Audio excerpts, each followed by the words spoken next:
like passing properties in sometimes. I'll tell you why. Because you got to let go of this addiction and need. Oh, sell it, sell it, sell it. Listen, if I see a bidder that has been bidding high, bidding hard with high increments, and the issue is that they haven't got an underbidder to drive them up. Good to see you, Johnny. If I see that, you know what I do? Even if I know I can get a deal done, I'll pass it in because I work for the vendor. And if I think to myself, hey, this buyer is just paying higher than the second highest bidder, but not the highest amount that they can pay, take them offline, deal with them. That's what good estate agents do. Because I've got to tell you, there's a view out there that some people have. These are the private treaty lovers that turn around and say, oh, auction only gets you the highest price after the underbidder. No. If you're a good auction agent, what you do is you're a great negotiator and you actually get more money off the buyer. And by the way, let's be clear, let's spell it out once and for all. Because today, I had a buyer say, not to me, but I heard him and I interrupted, a buyer say, oh, what's the point of talking to you? This is to the agent. All you're going to do is actually use that information to make me pay more money for the house. That's what he said. And you know what I said? Spot on. Spot on. Let's be clear. The agent works for the vendor. They get paid by the vendor. And the vendor has employed an agent not to go out there and sell the property at a lower price. No, they're paying the agent to sell it at a higher price. And every buyer should be aware of that. Every buyer should be aware that when you're talking to a real estate agent, the contractual relationship is between the vendor and an agent. It's called an agency agreement, right? On the same token, buyer agents, let's be clear, they work for the buyer. The buyer is paying them.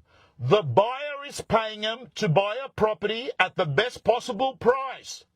And when you are a vendor's agent, your job is to get the vendor the best price.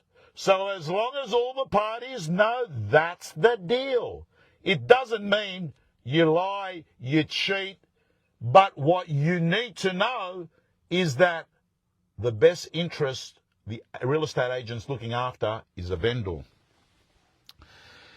And I've got to tell you, Super Saturday, ladies and gentlemen, I'll tell you when I reckon Super Saturday is going to take place this year. I'm going to tell you that I believe Super Saturday is going to happen in October. And it's going to happen in October because there's going to be a lot of vendors that are going to say, you know what, let's hold off putting our home until October because maybe the mood's going to be better with that 5% deposit. Yes, Cameron, I do believe that the 5% deposit scheme is going to actually influence the lower point market first. And I've got to say to you, if you're a buyer that's buying at under 1.5, say in Sydney, in Melbourne, I think it's 950. In Queensland, it's $1 million. They're the thresholds. If you've got the money, more than 5%, I'd buy now. Why do you want to compete with other buyers later on? Yeah, I get it. There's going to be more stock come on, but there's going to be a lot more buyers because they're going to be able to access the scheme. Anyway, team, I've got to go through and just let you know, Super Saturday, I think is now going to end up taking place on October the 18th. I'll tell you why. Because that's going to be the real first Saturday in October that is going to be okay. I'm talking about, you know, we got the long weekend, the first Saturday, which is the 3rd. Then a lot of owners aren't going to want to have their auction on the 11th because they miss out. The long weekend affects their last week of the campaign. So I reckon it'll probably be the 18th. That's what I think it'll be. I think it'll be the 18th. And I'm also going to let you know that I unfortunately will not be there. I will be overseas again. I've got work to do. The real estate gym is going to London. The real estate gym is going to Birmingham. The real estate gym is going to Bulgaria, a conference of more than 1,000 people. That is happening in October. I've got the real estate gym is going to do a tour of all of Greece. So yes, I'm going back to Europe only for 1 or 2 weeks because there is work that I didn't finish when I was there last time. In addition to that, I want to let you know that I actually say this. The first real estate agent that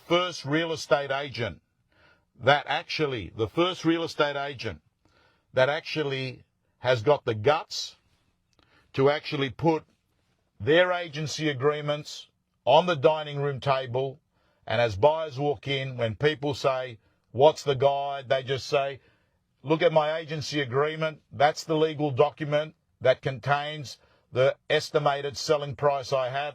Have a look there. That's leadership. I know that Ben Collier from the agency in Paddington or in the eastern suburbs, Bondi, he does it occasionally, I've been told, right? But I actually think that that is true transparency. So, before we go today, I want to let you know that I want to run through, to me, what I think the 4 different real estate agents are in the marketplace. Actually, let's go 5. Let me go through them. The first one I'm going to go through, there are 5 types of agents, right? The first type of agent, someone used to call him in the old days that. I can't remember who used to call him. I think Genman called him that. False Freddy. False Freddy is the guy that is just totally false. False Freddy is the real estate agent that says stuff that is so false that everyone there knows it's just like rubbish. False Freddy walks into a listing presentation and just compliments everything, even though it might be as bad as the house that I just auctioned right now. You know what False Freddy does? He walks out into the garden that is a jungle that looks a mess, and you know what he says? What beautiful landscaping. False Freddy, what are you doing? The owners know it's a dump. The buyers know it's a dump. Just say it, brother. Just say it, right? That's your False Freddy. Then we've got the other agent. The other agent's called Data Dave. Data Dave. You know who Data Dave is? Everything's got to do with data. He just hasn't worked out, or she hasn't worked out, that people make decisions emotionally and then they justify them logically afterwards. They haven't worked that out. So what actually happens with Data Dave? Data Dave, let's talk about Data Dave. Data Dave goes into a listing presentation, right? And what he does is he says to the owners, your house is worth 1,600,000, not a cent more. Not a cent more. Let me show you how I've come up with my price. And then pulls out all this data, works it out, and has like 4 or 5 different methodologies. We'll use comparable sales. We'll then go off and use build cost, land value. The land's this much, there's there. But what Data Dave hasn't worked out is that people make decisions emotionally and then they justify them logically. Data Dave is the guy that tells the owners, you won't get any more than 1.6. And the owners say, but can we try it for 1.7? No, you're wasting your time. I'm not Larry the Liar. I'm Data Dave. I am Data Dave. And you know what Data Dave does 5 weeks later? He drives past the house and there's a sold by at 1.6. Right? 1.6. And you know what Data Dave says? I told him I was right. Whereas the other agent gave that vendor the benefit of the doubt, gave him an opportunity, done a good listing presentation, said to them, if there is 1.7 out there, we'll get it. But I've got to let you know, if it's not, you're going to have to be prepared to realign your price, because I actually think the comparables are telling me that 1.7 is at a very aggressive number. But I'm a real estate agent. I'm not a valuer. My job is to go out there and try and find someone who's got the same value as what you do. And they go through and they do the process and they sell the property at a fair price. And then Data Dave keeps telling everyone, I told them they'd only get 1.6. Well, here's the deal, Data Dave. No vendor wants a dream destroyer. They don't want Larry the liar, which is the next agent we'll talk about. You all know about Larry. But every vendor deserves the benefit of the doubt to go for a dream price, because sometimes they get it. Every weekend, we in the real estate industry get astonished at what prices properties fetch. We get it wrong. Give the benefit of the doubt. But Data Dave walks away with no fee, with no sold by, with no records on REA, and doesn't get any more appraisals, because you know what it's like, success marketing. Those who list and sell are the ones that get the listings and the sales again. The next agent, so what have we done? We've done Data Dave. Who else did we do? We did Data Dave. We did False Freddy.